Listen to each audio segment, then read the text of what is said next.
Les damos la bienvenida a este conversatorio dedicado al insigne escritor guatemalteco Augusto Monterroso. Como les digo, sean bienvenidos. Un saludo de las autoridades de estas tres instancias de la Universidad de San Carlos. Para iniciar, dejo en el uso de la palabra a la licenciada Ruth Noemí Cardona, jefa de la editorial universitaria. Tiene la palabra, licenciada Ruth Noemí Cardona. Gracias, buenos días a todos, todas y todos. Bienvenidos a este conversatorio tan importante de este escritor que tiene un largo recorrido sobre la literatura, sobre las letras, y quisiera mencionar algunos premios importantes que él obtuvo. Premio Príncipe de Asturias de las Letras en el año 2000. Este premio lo otorga el director de la Real Academia Española. Es un premio sumamente importante. El Premio Nacional de Literatura de Miguel Ángel Asturias en 1997. Premio Juan Rulfo y el título Honoris Causa que la Universidad de San Carlos de Guatemala le concede. Creo que hablar de Augusto Monterroso, una hora es poco tiempo. Dejo a los expertos invitados especiales para este conversatorio, quienes ampliarán sobre la vida y obra de Augusto Monterroso. Bienvenidos a este conversatorio. Que pasen buen día. Gracias. Gracias a usted, licenciada Ruth. Doy paso ahora a la presentación de nuestros invitados. La escritora Carmen Matute, que se integrará a este conversatorio, espero dentro de un momento. Carmen Matute es una poeta guatemalteca, Premio Nacional de Literatura Miguel Ángel Asturias 2015. Ha publicado libros de poesía y narrativa. Es miembro de la Academia Guatemalteca de la Lengua y de la Real Academia Española. También fue subdirectora de la Asociación de Mujeres Periodistas y Escritoras de Guatemala.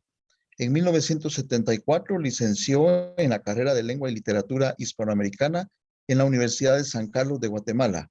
Sus obras se han traducido al inglés, italiano, sueco y francés. Participó como poeta y autora en países como Israel, El Salvador, Nicaragua y Estados Unidos. Perteneció al grupo editorial RIN 78, un grupo fundado en el año 1978 por estudiantes universitarios, en su mayoría de la Universidad Rafael Landívar. Y también tenemos, por supuesto, a Jaime Barrios Carrillo. Bienvenido, Jaime.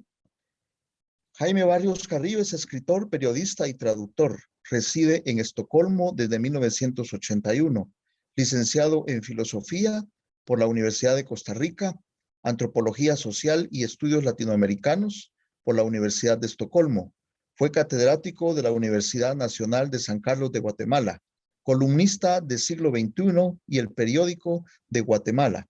Su poemario Ciudades Errantes fue finalista en el Premio Casa de las Américas en 1996. Poemas suyos han sido publicados en antologías de poesía guatemalteca. Publicó el ensayo Huberto Alvarado Arellano, Su tiempo y el nuestro, Flaxo Guatemala 2011, y el libro Anti-ensayos por Palo de Hormigo en el año 2012. Ha publicado artículos y ensayos en revistas españolas y de América Latina. Actualmente es codirector de la revista Gaceta. Bienvenido, Jaime.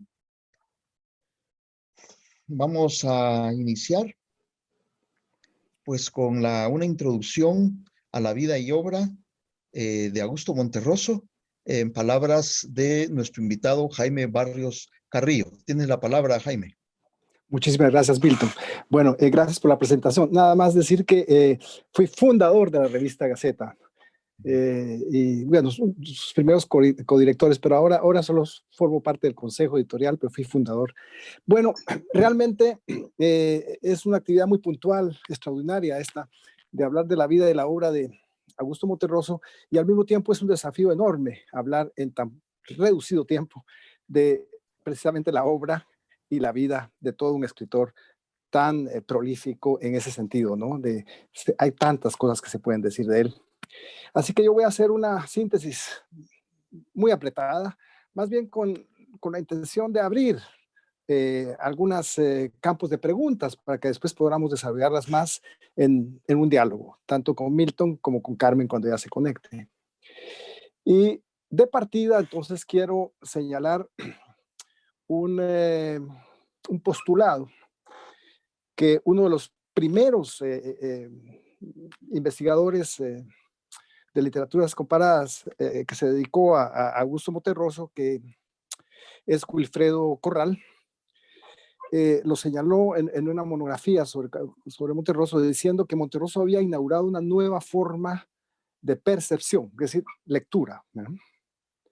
Esta idea la repite el académico mexicano Alejandro Lamberry de la Universidad Autónoma de Puebla, que acaba de publicar una extraordinaria biografía académica documentada sobre Monterroso que se llama En busca del dinosaurio, que yo la recomiendo, publicada el año pasado, y que repite esta aserción de Corral, pero haciendo el énfasis en la lectura.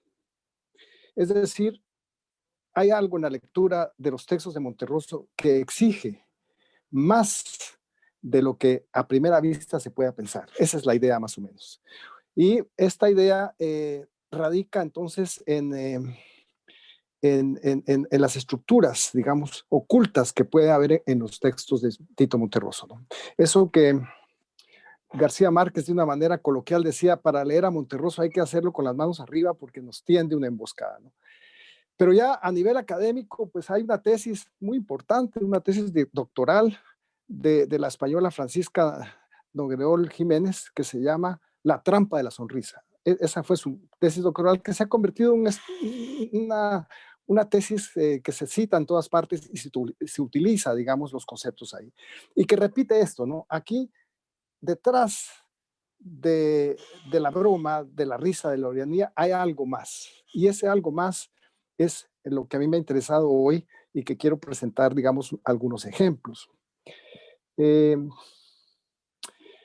Una cosa más, antes de ir hacia los ejemplos.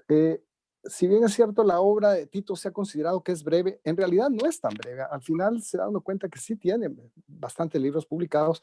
Lo que pasa es que fue breve, muy breve durante cierto tiempo. Es decir, sus dos primeros libros que fueron grandes éxitos editoriales y la crítica, ¿no? Obras completas de estos cuentos en el 59 y después, 10 años después, la Oveja Negra y demás fábulas. Y ahí se mantuvo y él había sido muy reacio a publicar, ¿verdad? Incluso criticaba de alguna manera a los que publicaban demasiado. Por ejemplo, tiene un texto que se llama El Zorro, que se refiere a Rulfo, donde él dice, el Zorro publicó solo 2 libros y le bastó. Y estos 2 libros de Monterroso que he mencionado, las obras completas y las demás fábulas, tuvieron un impacto tremendo, ¿verdad? Que hubiera bastado con estos 2 libros para que Monterroso ya ocupara, así como Rulfo lo ocupó con sus 2 libros. Pero hay algo más. En Monterroso encontramos una congruencia extraordinaria e interesante en el cual no solo es el estilo, porque se habla de la brevedad, se habla de la ironía, ¿verdad? Pero esa congruencia yo la quiero dirigir a esa relación que se llama el todo y la parte, ¿no? Es decir, en un solo texto monterrosiano reconocemos nosotros que es monterrosiano. O sea, podemos encontrar muchos de los rasgos de toda la obra en casi todos los textos, en casi todos digo, no en todos, pero en casi todos. Y esto es una congruencia pues, muy interesante, de percepción, de lectura, como decía al principio. Entonces yo hoy quiero tomar uno de estos rasgos, hay más, ya los podremos hablar más adelante, pero un rasgo es el uso de la parodia. Y en esto también hay un estudio muy importante de la académica belga Anne van Hecket, que también se doctoró con una tesis sobre Monterroso, que es la parodia en Monterroso. Y Van Hecket ha escrito también un artículo académico muy interesante, donde, bueno, repite un poco los conceptos de su tesis, pero da 3 ejemplos, que es los que yo quiero tomar aquí en primer lugar, de cómo la parodia en Monterroso puede usarse para hacer una revisión de la conquista y de la colonia. Y agreguemos nada más de que frecuentemente se suele decir que Tito Monterroso era político en lo privado, pero era literato únicamente circunscrito a la cuestión estética en sus textos. Y eso no es exactamente cierto, porque en todo texto siempre hay una relación con el contexto. Lo que pasa es que Tito siempre evitó caer en ese uso panfletario de la literatura y utilitarista, y trató por otras vías de cuestionar las narrativas dominantes o hegemónicas que llaman, y con mucho éxito, y ese éxito se puede ver entonces en el impacto que ha tenido en Europa, en España, en toda América. Entonces, estos tres textos donde se hace una revisión de la conquista de la colonia y surgen los tres principales actores de la conquista de la colonia, que son los frailes, los conquistadores y el letrado, o mejor dicho, un fraile, un conquistador y un letrado poeta, son en primer lugar el Eclipse, que forma parte de esta primera obra de las obras completas de otros cuentos. En este cuento, corto, breve, como la mayoría de los textos de Monterroso, está planteado el problema del choque de culturas, en primer lugar. En segundo lugar, hay un cuestionamiento al etnocentrismo europeo. Y repitiendo la trama del cuento, aunque casi todos lo conocen, voy a decirlo brevemente. Cura, Fray Bartolomé Arrozal, ahorita se me fue el nombre exacto, se encuentra en mitad de la selva, tiene hambre, está perdido y lo encuentran unos indígenas que son mayas, y él los amenaza si no lo sueltan con apagar el mundo, porque él sabe de que hay un eclipse pronto, y termina con que lo sacrifican y le sacan el corazón, y estos indígenas mayas, termina el texto, no necesitaban de la sabiduría de Aristóteles, porque ellos lo sabían desde hacía mucho tiempo. Y sabemos pues, que los mayas tenían un control muy profundo de la astronomía, ¿verdad? Pero bueno, no es simplemente lo anecdotario, y esto nos puede hacer reír, pero es que aquí hay también un cuestionamiento al etnocentrismo, ¿no? O sea, representado por el fraile que quiere salvar las almas, que quiere imponer su doctrina y que lo hace con cierta arrogancia. Sin embargo, digamos, hay otra cultura, que es la cultura de los conquistados, que tiene el mismo nivel de conocimientos que pueda tener él. Entonces aquí vemos de que hay un cuestionamiento a esa supremacía occidental sobre los indígenas conquistados, que poseen en sí ellos igual nivel de ciencia o mayor que los conquistadores. Y en una oportunidad, Monterroso mismo, comentando este cuento, dijo que desgraciadamente no se había dado, no dice desgraciadamente, pero lo lamenta, de que en el caso de Mesoamérica, los conquistados no hayan conquistado a los conquistadores, como sucedió en Grecia, dice él. Es decir, se haya impuesto de todas maneras una cultura hegemónica.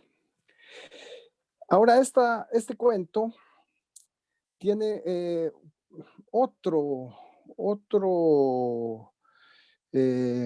equivalente en otra obra, y es en esta novela paródica que se llama Lo demás es silencio, y es un texto donde el hermano de Eduardo Torres, que es el protagonista de esas novelas, un personaje inventado, escribe y hace una parodia de una crónica de la conquista, sobre todo una crónica de Bernal, por los nombres que aparecen de los conquistadores ahí. Vemos que estos, aunque los transforma un poquito, ¿no? Cambia un poco los nombres con los apellidos, pero son los mismos apellidos, y se puede adivinar entonces que está parodiando, y por el estilo también que utiliza el narrador, a una crónica. Y los sucesos son muy simples. Digamos, los conquistadores tienen una avidez de oro tremenda, y están dispuestas a matar no solo a los indígenas, lo que hacen, ¿verdad?, sino a matarse entre ellos, lo que hacen también. Se acuchillan entre ellos y se da una serie de crímenes, de asesinatos entre conquistadores. Y el último de ellos termina sacando la espada ya moribundo y señalando al norte y gritando oro. Y esto sucede, digamos, dentro de una historia que cuenta Monterroso cerca de la ciudad de San Blas, que es una ciudad imaginaria también, en un montículo que en realidad es una pirámide y que se supone que había oro. Entonces aquí se está reinterpretando todo el trama de la conquista, los buscadores de oro y esa violencia de los conquistadores y también entre ellos. Y basta recordar la violencia, por ejemplo, entre Almagro y Pizarro, que terminaron matándose, y otras violencias, y otros ejemplos que podemos encontrar en la conquista de América, en todo el continente, entre conquistadores.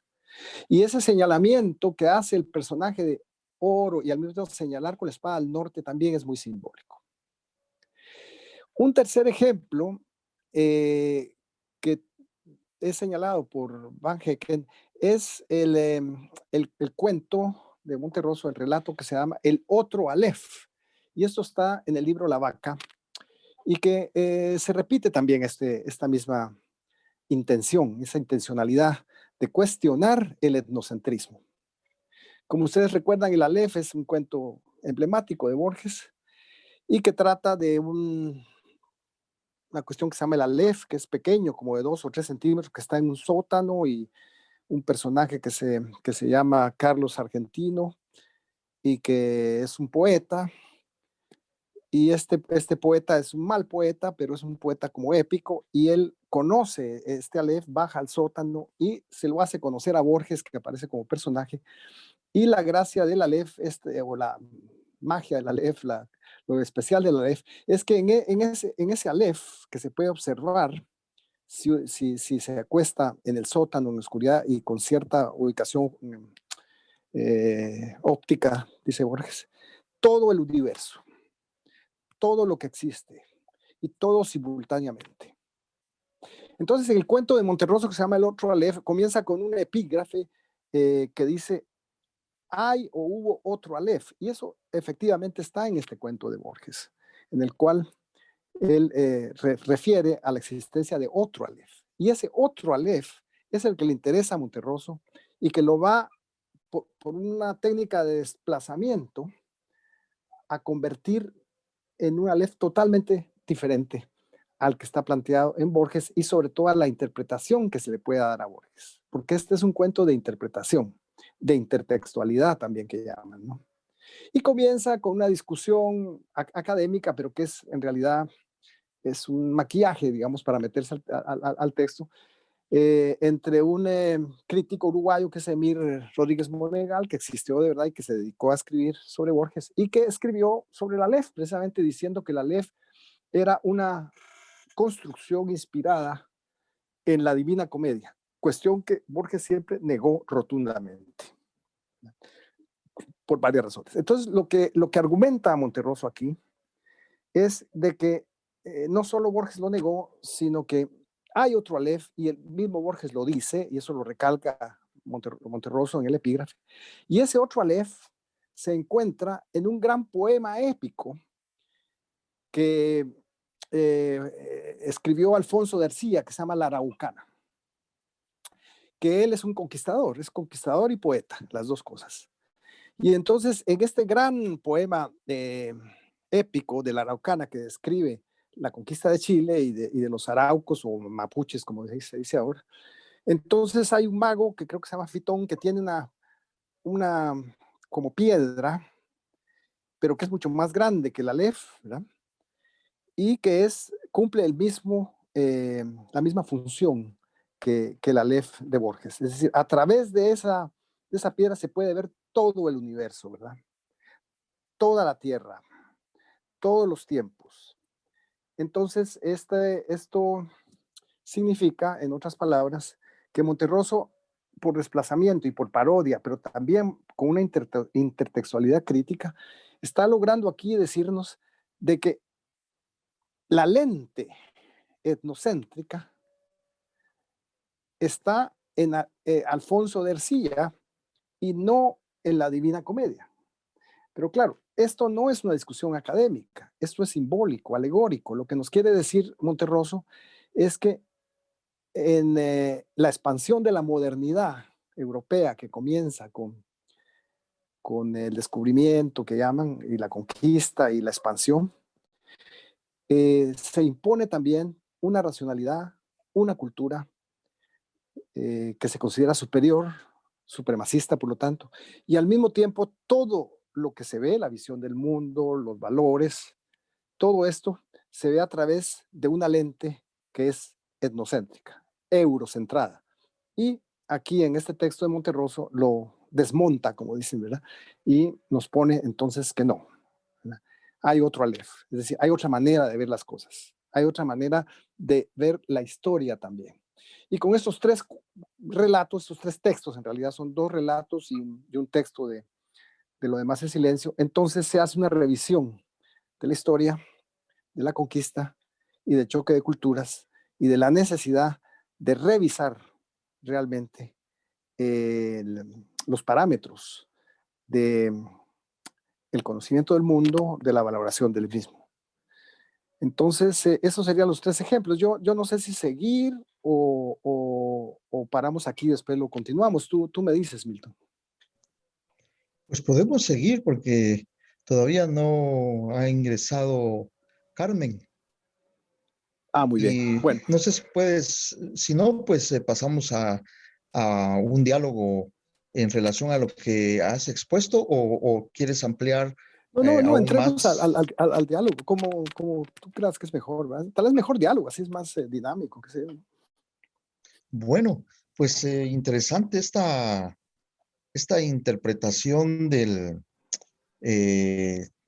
Aleph, ¿no?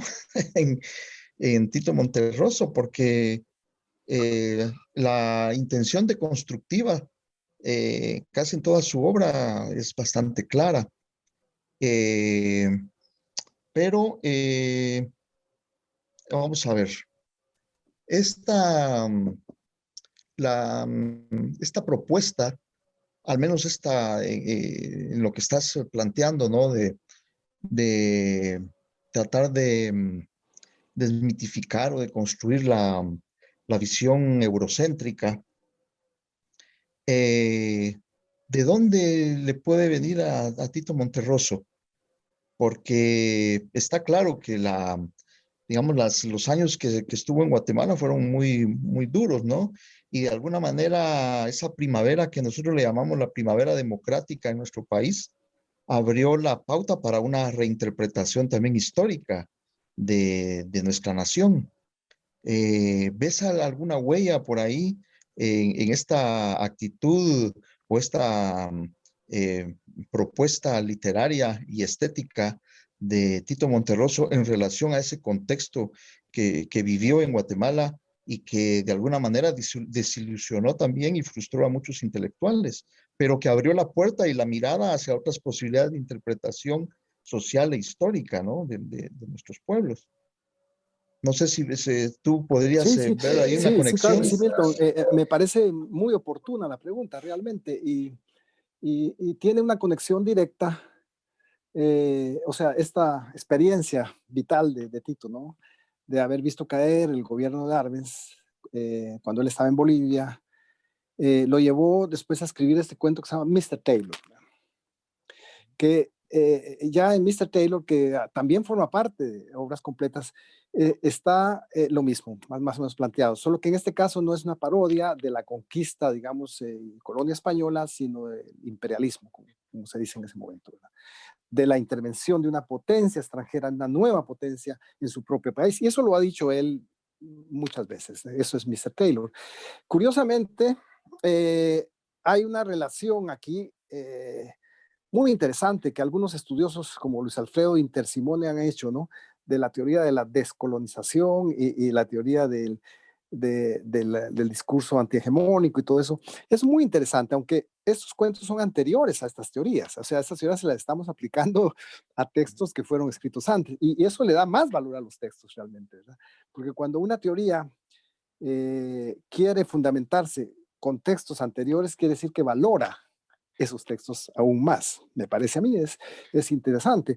Ahora, la conexión aquí, Milton, que se señala, digamos, en esa misma dirección, pero haciendo la diferencia entre imperio español e imperio norteamericano, es la conexión entre Mr. Taylor y el eclipse, precisamente, ¿verdad? Hay muchas similitudes ahí. Ahí comienza también la cosa. Por eso creo que la pregunta es muy oportuna. Y si recordamos, aquí viene a pasar algo similar, ¿no? El cura del eclipse está perdido en una selva. Bueno, resulta que Mr. Taylor también está en una selva. Ambos están en selvas, ¿no? Y por otra parte, aquí viene esta concepción que tiene que ver con lo del etnocentrismo, porque en el etnocentrismo siempre va a haber dos partes, ¿no? La parte hegemónica y la parte dominada o subalterna, el centro, la periferia. Bueno, hay diferentes maneras. Pero entonces está el concepto del otro. El otro. Esto es muy importante porque el otro es definido no es definido por sí mismo, es el factor dominante que define al otro, por decirlo así, ¿no? Y es ahí donde no le permite entonces asumir una propia identidad. Y curiosamente, Mr. Taylor comienza hablando del otro, dice, no me recuerdo exactamente cómo es, pero dice, hay una historia, dijo el otro, dice, ese otro, ¿quién es ese otro? ¿Verdad? Eso es muy interesante, en primer lugar. Otro parangón que podemos encontrar es que en ambos personajes de estos dos cuentos, que son representantes de un imperio de alguna manera, y de ese poder, digamos, de expansión, ambos terminan siendo sacrificados. Eso es muy, muy importante decirlo, ¿no? Tanto el fraile, Fray Bartolomé, como Mr. Taylor, que aunque no es ejecutado, pero más o menos las circunstancias le obligan a morir de esa manera, es decir, a suministrar su propia cabeza al mercado norteamericano que se lo está pidiendo y la envía, pero muere, así como muere Fray Bartolomé, los dos estaban en una selva. Y aquí viene otro concepto, ¿no? Que está más, digamos, centrado en una modernidad ya propiamente capitalista, ¿no? Porque las alusiones a la conquista de la colonia todavía están hablando de ese momento de la acumulación originaria, de la expansión, de la modernidad primera, del renacentismo, de eso. Pero aquí se está hablando ya de un objeto fetiche. Es muy importante señalarlo en Mr. Taylor. Hay algo aquí que se fetichiza en el sentido de convertirlo en algo que tiene propia vida, ¿no? Se llama, en otros términos, el fetichismo de la mercancía, para decirlo así directamente. Entonces, este objeto fetiche son las cabezas, pero son las cabezas que tienen que ser separadas de los cuerpos y reducidas para satisfacer a un mercado, ¿no? Entonces, ese es el fetichismo mercantilista que ya encontramos en Mr. Taylor y la existencia de ese otro también que está ahí presente ya, ¿no? Aquí está pasando algo y hay una descripción también alegórica también de los poderes, ¿no? Que se mueven y que facilitan ese tipo de comercio. No sé si respondo a tu pregunta, pero traté de hilarlo con el eclipse y con lo anterior, ¿no? O sea, el etnocentrismo occidental, pero representado más por España, el etnocentrismo, pero ya digamos en el 54 representado por el imperio. Sí, es siempre casi como necesario, ¿no? Encontrar alguna explicación en relación al contexto del escritor, porque todo escritor es producto de su época, ¿no? Y entonces Tito Monterroso, que está en esta época, vive también el boom latinoamericano, ¿no? Y de alguna manera, pues es un reflejo de esas actitudes de reivindicación de las culturas eh, autóctonas o originarias del continente. eh, Viene a determinar de alguna manera su obra, porque se ha dicho mucho, ¿no? Que Tito Monterroso es un escritor universal, que toma los temas universales y no necesariamente temas muy particulares de una región o de un país o de un momento determinado de la historia. Pero al menos en estos ejemplos que has puesto hay una conexión directa con digamos, elementos históricos, sociales, característicos y propios de esta región. Entonces, esa universalidad que se habla de Tito Monterroso es otra fase. Claro que esto es universal también, ¿no? Pero, pero es algo más determinado por una realidad concreta, al menos los ejemplos que has puesto. Inclusive el tema de la LEF, ¿no? Que es un tema fantástico, en donde la racionalidad pues se topa, ¿verdad? Porque ¿cuál es el límite de lo fantástico, de la imaginación? Digamos, qué solvencia tiene un escritor para plantear un fenómeno como el Aleph? Por ejemplo, en la antigua épica, pues no había problema, porque todo hecho extraordinario se explica por los dioses, ¿verdad? Los dioses son todopoderosos, pero en una narración ya actual, ¿cómo, cuáles son los límites de la fantasía, ¿no? De las posibilidades, los límites de la posibilidad pura? Es jugar un poco al mago también, ¿no? El escritor que juega también como a ser mago y el receptor tiene que creerlo porque estamos dentro de una categoría relativamente nueva que es lo fantástico. Y ahí se pueden rebasar los límites de la racionalidad, inclusive los límites históricos y otros más, ¿no? ¿Qué tanto le debe Tito Monterroso a la tradición literaria europea?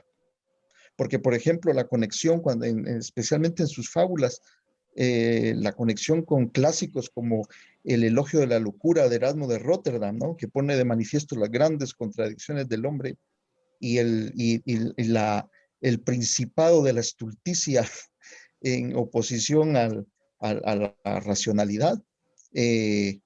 Pues sobre esto se ha hablado también bastante, ¿no? Y cómo asimila, cómo es eh, la recepción y la actualización que hace Tito Monterroso de esa cultura literaria occidental. Bueno, muy buena pregunta otra vez. Es que realmente son temas esenciales porque precisamente la literatura es siempre un encuentro de culturas. Y en el caso de Monterroso es un encuentro realmente muy interesante. Se me ocurre ahorita recordar una frase de Luis Cardoso de Aragón que nos puede servir para ilustrar un poco eso. Dice Luis Cardoso de Aragón, la Dulcinea del Toboso es universal porque precisamente es del Toboso. Entonces, estamos aquí, ¿no? De que, como tú señalas, hay aspectos universales, hay aspectos que valen, pero también hay aspectos, digamos, ya referidos a una contextualidad que podría ser América Latina, México o Guatemala, ¿no? Entonces, en ese sentido, eh, es importante, y la pregunta pues, se refiere a qué le debe Tito, ¿no? Sí, claro, le debe mucho y al mismo tiempo él ha dado mucho. Es una cosa recíproca, ¿no? Vuelvo al principio de esta charla, ¿no? Lo que dice Wilfredo eh, Corral y lo repite Lambert y el mexicano, Tito Monterroso inauguró una nueva manera de leer y de escribir, ¿no? Eso es un aporte, ¿no? No es simplemente una recepción que es pasiva, ¿no? Y en esa recepción, Tito Monterroso muchas veces lo dijo, ¿verdad? Que lo difícil no era venir del tercer mundo, sino del cuarto mundo, decía. Que creían que uno, decía él, como escritor del cuarto mundo se iba a quitar una pluma para empezar a escribir. Es decir, constantemente en sus textos y en sus entrevistas siempre hizo ese señalamiento, ¿no?, del etnocentrismo, de la supremacía, ¿no?, en aras de conseguir una armonía, una fraternidad, una humanidad mejor, por así decirlo, ¿verdad? Entonces, habría que recordar, para irnos adentrando más a esta pregunta en sentido más práctico, que Monterroso dijo que en los países pobres habían ciertas ventajas, como tener bibliotecas pobres, como la Biblioteca General de Guatemala. Y él era un lector desde pequeño compulsivo, leía demasiado. Incluso abandonó sus estudios casi de primaria, creo, pero se la pasaba en la biblioteca. Y esa biblioteca que es tan pobre, no tiene dinero para comprar obras. Y lo dice en un lugar, no podían comprar a Hemingway, dice, pero habían comprado todo el Siglo de Oro, habían comprado todo Cervantes, todo Gracián, todo Lope de Vega, todo el teatro del Siglo de Oro, ¿verdad? Calderón de la Barca y sobre todo Cervantes. Tito es un gran lector de Cervantes y de Gracián y de la picaresca. Entonces, ahí vemos nosotros cómo Tito realmente se metió tanto con los clásicos, y ya no solo con los clásicos españoles, también se metió con clásicos de la antigüedad grecolatina, ¿verdad? Como Horacio, que era uno de sus favoritos, hasta se metió a estudiar un poco de latín para poder leerlo en su lengua. Y hay un razonamiento aquí interesante que se ha hecho, de que llegó a compenetrarse tanto de estos modelos clásicos, que se dio cuenta que era imposible evitarlos, pero era imposible también escribir como los clásicos. Entonces la solución que encontró fue hacerles parodias. Entonces lo que él hace son parodias y lo que se llama, bueno, hay muchos teóricos aquí, no nos queremos poner academicistas, pero la parodia, digamos, de la heterogloxia, ¿no? O sea, bajar los textos sagrados y convertirlos en otra cosa, y el intertexto de autores como Barthes y Genet y todo eso. Entonces, ¿qué es la parodia al fin y al cabo, no? Entonces, ahí es interesante ver cómo esta asimilación de los textos clásicos, Tito lo asimila y les hace una parodia, ¿no? Y al hacerles una parodia hay una transformación, y entendemos por parodia esa definición ya clásica de Linda Hutchins, ¿no? La parodia es una reproducción del modelo, una reproducción crítica, pero tomando distancia y donde priva más la diferencia que la semejanza, dice Hutchins. Y eso es lo que hace Tito precisamente. Pero es que ya solo en el hecho de subvertir, de parodiar, ya se está desconstruyendo de alguna manera el clásico, y al mismo tiempo se está valorando. Y recordemos que esto de la intertextualidad que llaman, ¿verdad? Esto no lo pudieron haber inventado los franceses, por supuesto que sí, la Cristeva y Bach y todo eso, pero resulta que en la práctica Cervantes ya en sus novelas hizo demasiada intertextualidad. Todas las novelas de caballería que él cita son intertextos. Y hay también ese humor también que se usa ahí, y eso es muy cervantino y muy de Tito también, diría yo, ¿verdad? Por ejemplo, para dar un ejemplo cervantino, Rocinante, el caballo de Don Quijote, ¿no? En realidad es Rocín antes, porque es tan viejo que ya no es un Rocín, es Rocín antes, ¿verdad? Y eso está lleno, y Tito lo va a asimilar. Al mismo tiempo, creo de que se inserta en una tradición, o por lo menos la reconoce o se inserta, porque el escritor tiene que tener conciencia de eso, que pertenece a una tradición. En nuestro caso, nosotros tenemos prácticamente una triple tradición. Tenemos la tradición de la misma lengua castellana, española, tenemos la tradición de la literatura latinoamericana y tenemos la tradición propiamente guatemalteca, en la cual están los textos precolombinos, sobre todo el Popol Vuh, y después algunos textos coloniales. Entonces, en el caso de los textos coloniales, las fábulas, ¿verdad? Las fábulas de García Goyena, por ejemplo, ¿verdad? Las fábulas de Mergaño Villegas, las de Matías de Córdoba, pero también las de Landívar, la fábula de los castores en el libro sexto, ¿verdad? Son fábulas. Y antes de eso están toda la animalización con sentido humano que encontramos en el Popol Vuh, ¿verdad? El papel de los ratones, por ejemplo, de los búhos, el nahuatl. Entonces, si bien es cierto, en Tito no se da una incorporación demasiado visible y directa como se da en Asturias, que es otro ejemplo diferentísimo, ¿verdad? Pero sí hay esa tradición fabulística, por ejemplo. Hay esa tradición fantástica en la literatura nuestra, en la literatura española y en la literatura latinoamericana, y que Tito la asume plenamente y además aporta con nuevos textos y nuevas maneras, va abriendo caminos. No sé si respondo, ¿verdad? Sí, sí, claro. Mira, y en relación a estos dos, te voy a plantear dos conceptos, porque Sí, sí. creo que podrían dar lugar a una reflexión en este momento, ¿no? Eh, ¿Las fábulas de Tito Monterroso son fábulas o antifábulas? Yo no creo que sean antifábulas, pero sí creo que son parodias. Porque lo que existe en Tito siempre es el uso de la parodia, en las fábulas y en otros textos, ¿no? Y la parodia, pues ya dio una definición, es eso, ¿no? Es una reproducción, pero no idéntica, donde priva más la diferencia que la semejanza. Entonces, eso en primer lugar. Pero hay un rescate del género como tal, eso es indudable. ¿Ya? Y por otra parte, hay algunos aspectos ya del mismo género, formales, que Tito prescinde de ellos, por ejemplo, las moralejas. Entonces, al prescindir de las moralejas, las fábulas de Tito tienen otro sentido, no son moralejas, pero sí existen reflexiones éticas dentro de sus fábulas. Hay una alusión que se hace corrientemente, aunque Monterroso siempre la negó, de las fábulas de James Thurber, ¿ya? Este escritor norteamericano que escribió fábulas antes de Tito, fábulas con ironía, y escribió también textos irónicos. Además era un dibujante, otra cosa común en Tito, que también le gustaba dibujar, pero Tito siempre negó eso, ¿no? De que hubiera estado influenciado por Thurber, ¿no? Y en Thurber hay moralejas. Entonces, yo creo que no son antifábulas porque no son propuestas para anular la fábula. El anti es una propuesta para anular algo, ¿no? Y proponer algo diferente, pero sí son parodias, en primer lugar, ¿no?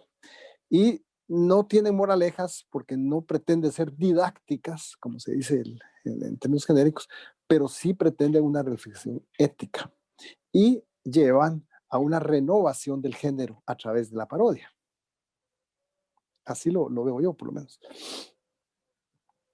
Sí, porque él mismo las denominó fábulas, ¿no? Eh, Hay una intención de superación del género, pero no de negarlo. Pero muchas veces cuando se va tan lejos en esa superación, se anula el objeto que quiere ser superado, que podría ser el caso de las fábulas. Pero el criterio que tú has seguido, pues es el criterio de que hay una reflexión ética. Eh, y eso es propio, es tal vez algo esencial en la fábula, ¿verdad? Lo didáctico está supeditado a la reflexión ética. Eh, bueno, por otro lado, que la- lo ético a través de la reflexión, pero como mostrando las paradojas, ¿no? En paradojas la condición humana, eh, es decir, las grandes contradicciones de la misma vida y existencia del hombre. Eh, ¿Cuál sería el aporte más significativo, más grande de Augusto Monterroso, eh, no solo en el ámbito de la fábula, sino de la narrativa en general, a la literatura hispanoamericana y a la literatura universal, Jaime? Sí, yo respondería siguiendo las opiniones tanto de Lamberry como de Wilfredo Corral, o sea, una nueva manera de leer las cosas, ¿verdad? Eso que García Márquez, creo que ya lo dije, decía a Monterroso, hay que leerlo con las manos arriba, ¿no? Asimov, el famoso Isaac Asimov, creador de las novelas de ciencia ficción, también decía, uno cambia totalmente después de leer esto. Ahora, lo que sucede es que hay en estos niveles de lectura algo que no se dice, pero que es lo que se quiere decir. Y eso es lo fantástico de Tito Monterroso, ¿no? De que se puede leer las cosas de una manera plana y hasta te puedes reír por eso o no reír, pero la intención no es hacer reír, porque no es literatura cómica, es una literatura que, como tú dices, atrapa la condición humana y eso es el objetivo.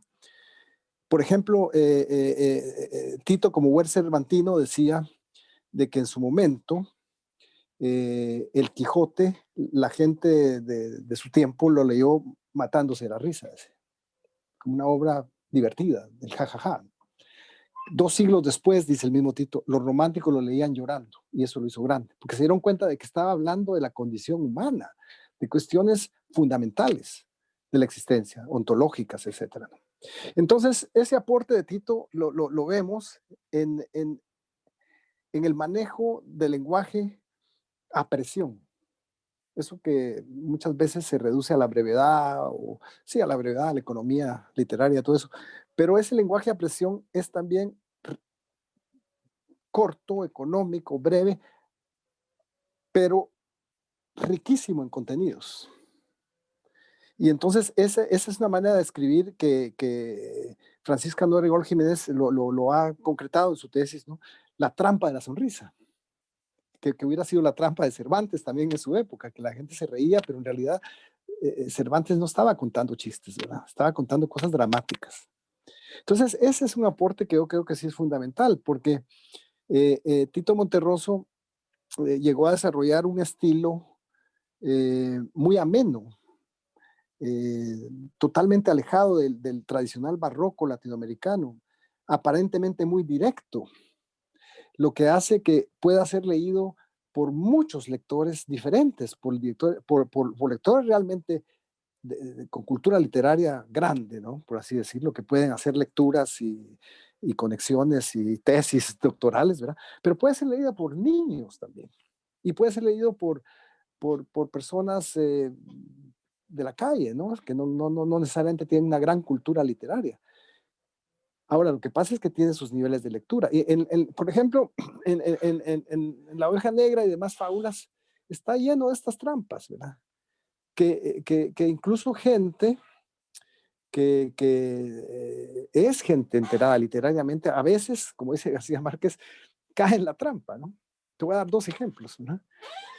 La primera es lo que se llaman los paratextos, que eso maneja él mucho, ¿no? El paratextos de Gerald Genet, en este caso los epígrafes, ¿verdad?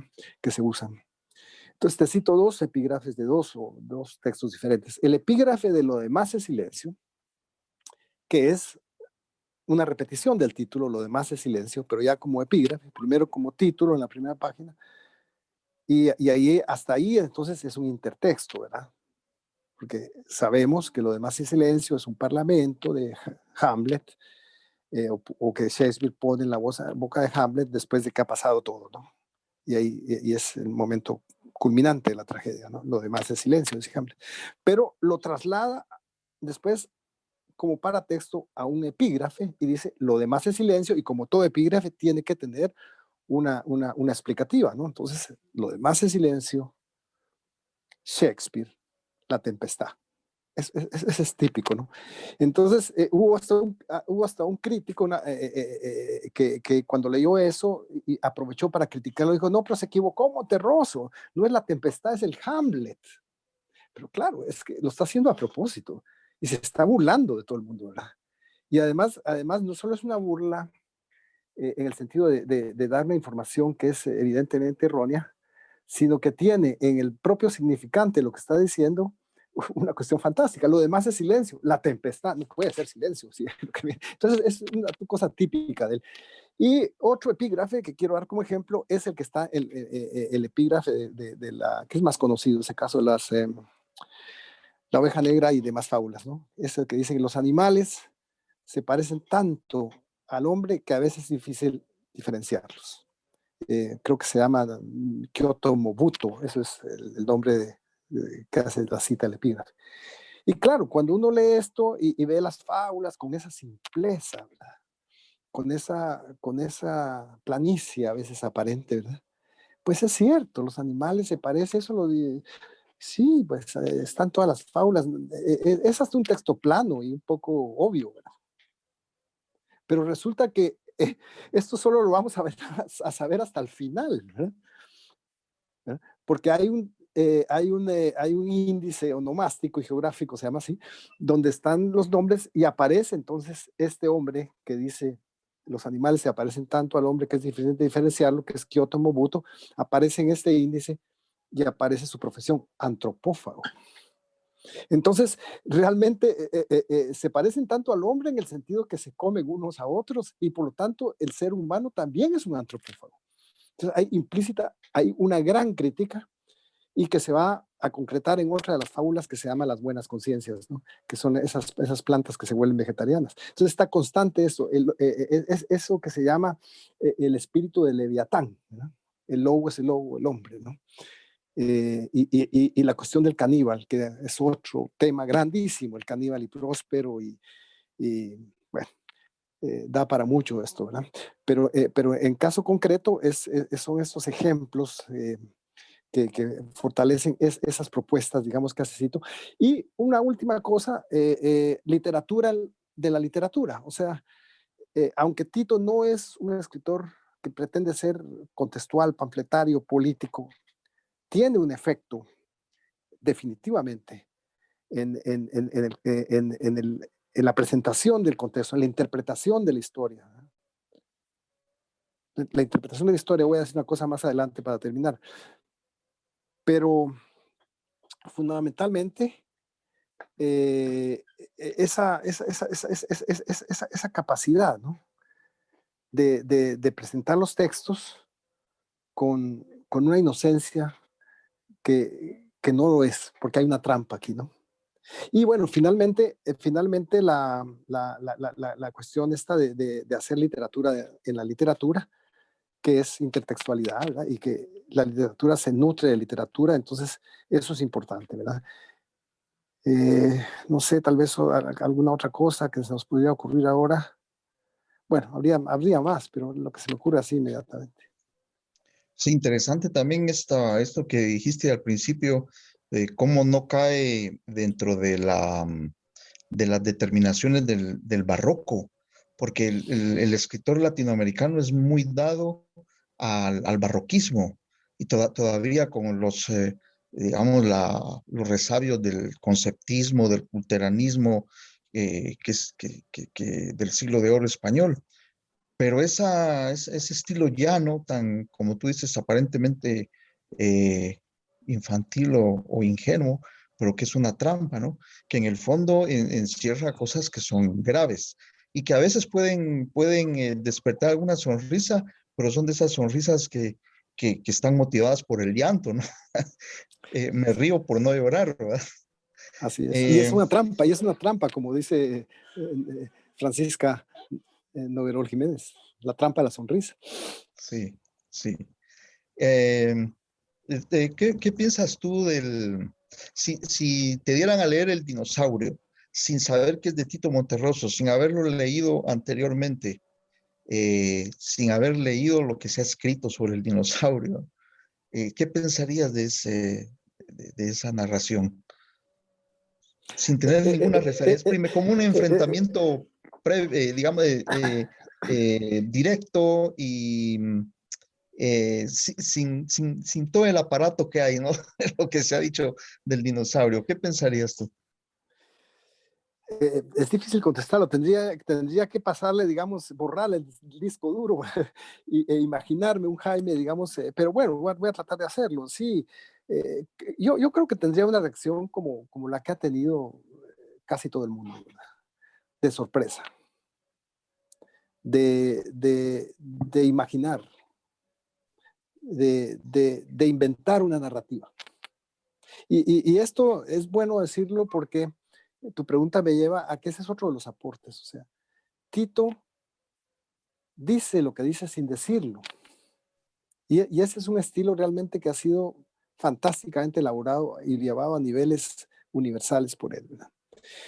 Y a propósito del dinosaurio, entonces lo molestaban tanto con esto, que al final era molesta, que el hombre del dinosaurio, y el hombre del dinosaurio, y esto ya es una anécdota de una entrevista, entonces él dijo que él no había tratado de escribir el relato más corto del mundo, que no era un relato, dijo, no era un cuento. ¿Y qué es? Dijo, yo traté de escribir una novela, dijo. Entonces, esa es la cuestión, ¿no? Es decir, aparte pues de la cosa cómica, la narrativa que no existe, pero que el lector se la puede imaginar, ya sea a nivel de una novela entera o a nivel de un cuento. Y para terminar con el dinosaurio, ya siempre a nivel de la anécdota, cuenta Tito en algún lugar que un funcionario de una embajada guatemalteca, típico, como todos los funcionarios de la cultura o de la diplomacia guatemalteca, lo encontró en algún lugar y dijo, usted es Tito Monterroso, el del dinosaurio. Sí, sí, sí. Y Tito le contestó, ¿y usted ya leyó el dinosaurio? Y el tipo se mosqueó un poco y dijo, bueno, le confieso, voy por la mitad, le dijo. Bueno, eso es muy conocido, pero no deja de tener cierta realidad, ¿no? La ignorancia con que este gobierno ha asumido el centenario de Monterroso es deleznable. Yo debo decirlo, es lamentable y es criticable. Sí, es que no se puede esperar más también de algo tan espantoso como lo que tenemos, eh, que no es una cosa lo que está ahí dirigiendo el destino, si es que tiene destino nuestro país, ¿no? Obviar el centenario de Tito Monterroso como está pasando es tener hasta hostilidad hacia la cultura y hacia nuestra propia cultura. Pero bueno, lo del diccionario te lo mencionaba porque en todas las artes pasa algo interesante cuando el corrimiento es hacia el minimalismo, ¿verdad? Que puede desaparecer el objeto artístico. Es decir, se minimiza tanto, se va al minimalismo de tal manera. En la música, por ejemplo, hace algún tiempo compré un disco que me llamó la atención que se llamaba Música de los Planetas. Y recordando a Pitágoras, dije yo, tal vez algo interesante, pero no solo era Mercurio, una longitud de onda. Júpiter, Ajá. otra longitud de onda. Entonces, es eso música. En el caso del dinosaurio, es eso literatura. Pues nosotros decimos sí, ¿no? Porque hay un principio narrativo y hay una estructura también, redonda, por supuesto. Pero ese corrimiento hacia el minimalismo a veces hace desaparecer el objeto artístico también, ¿verdad? Y a veces caemos. Lo dice Mr. Taylor, había pulido tanto su espíritu, ¿verdad? Que llegó a la nada. Sí. No, es cierto, es cierto, es cierto. Mira, permíteme decir una cosita más entre los aportes, la dualidad de lo real y la ficción, porque de eso estamos hablando, ¿no? Entonces, realmente Monterroso es un maestro para crear una ficción que parece más bien un texto periodístico, un texto que está hablando de una realidad, ¿verdad? E incluso inventar personajes que se cree que existieron, ¿verdad? Y que en realidad son personajes inventados, ¿verdad? Sí. Un ejemplo, pues aparte de Eduardo Torres, que es el más conocido, es ese cuento del centenario, precisamente a propósito del centenario de Monterroso. Ese es un cuento fantástico, ¿verdad? Donde este cuento no lo quisieron durante mucho tiempo incluir en las antologías del cuento latinoamericano porque pensaban que era una nota de prensa, una nota que había pasado realmente, que no era ficción y es totalmente inventado. Entonces, esa es otra cuestión, ¿verdad? Que dice cosas sin decirlas y por otro lado dice cosas que parecen reales pero que no lo son. Entonces juega esto y es en ese sentido un creador absoluto.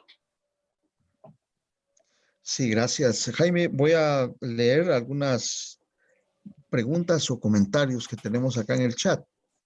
Dice, eh, Dice Manuel Telles, buenas tardes, he tenido oportunidad de leer a Monterroso en el pasado, pero con lo que se ha dicho hasta ahora, me doy cuenta que aún no he comprendido la magia de Tito. Tengo una duda y me gustaría saber si, pregunta, ¿hay algún precedente para leer a Monterroso? Es decir, ¿hay alguna forma de prepararse para leer a Monterroso? Esto lo pregunta Manuel Telles. García Márquez decía que había que leerlo con las manos arriba. Es decir, que si lo leemos realmente nos va a sorprender. Sí. Creo que no hay que Sí. tener una preparación extra, ¿no? Sino que hay que tratar de ver qué es lo que nos quiere decir, pero que no lo dice directamente, es lo que yo podría decir. Uh-huh. No sé, Belisario, si hay alguna pregunta dentro del chat de YouTube. Gracias, maestro Milton. No, bueno, más que pregunta, era un comentario, pero lo voy a leer. Dice la doctora Gladys Tovar, felicitaciones por este homenaje para Augusto Monterroso. Interesante el análisis sobre Fray Bartolomé Arrazola y los mayas. De ahí son manitas y todo eso de me gusta por el momento. Vamos a dar un compás de espera muy corto para que el público pueda hacer preguntas o comentarios en este momento. Entonces te dejo el uso de la palabra, Jaime, para que hagas una consideración final o redondear algún juicio que hayas dejado un poco volando o un comentario final. Tienes el tiempo en este momento. Bueno, repito que ha sido un encuentro muy placentero, muy rico compartir contigo aquí, Milton, en este conversatorio. Podría decir muchas cosas más, por supuesto, ¿no? Pero a mí me parece que si nos atenemos al espíritu creativo de Tito, que siempre dejó inquietudes, lo que yo desearía más bien es la pregunta que hacía el primer compañero, ¿no? Que hay inquietud por ir a leer, ¿no? Por ir a releerlo, ¿verdad? Entonces sí podríamos estar contentos, ¿verdad? De que este homenaje y este conversatorio ha llevado a algo. Desde luego siempre se pueden decir más cosas, y yo podría decir más cosas ya puntuales, pero no tenemos tiempo, ¿no? Así que ha sido para mí un placer venir aquí, lo agradezco mucho, le agradezco a Roberto, les agradezco a ustedes la invitación y convido a los oyentes que están siguiendo este programa a que aprovechen, digamos, este espíritu del centenario para volver a Monterroso. Gracias, Jaime. Leo dos comentarios. De Hugo Cardona, dice que gran alegría que el alma mater hace este reconocimiento y merecido homenaje a la vida y obra de Augusto Monterroso. Felicitaciones, licenciado Roberto Cifuentes. Bueno, eso es lo que tengo por acá. Entonces hemos llegado al final de este conversatorio. Que viva Tito Monterroso y que los estudiantes y personas que nos han seguido puedan leerlo con las manos en alto, con las manos arriba, mejor si no tienen ninguna preparación, porque así el impacto va a ser más rotundo, ¿no? Pues les agradezco a todos, a Jaime, tu participación. Muchas gracias, Jaime, por acompañarnos esta mañana. Muchas gracias a todos. Una feliz tarde. Gracias.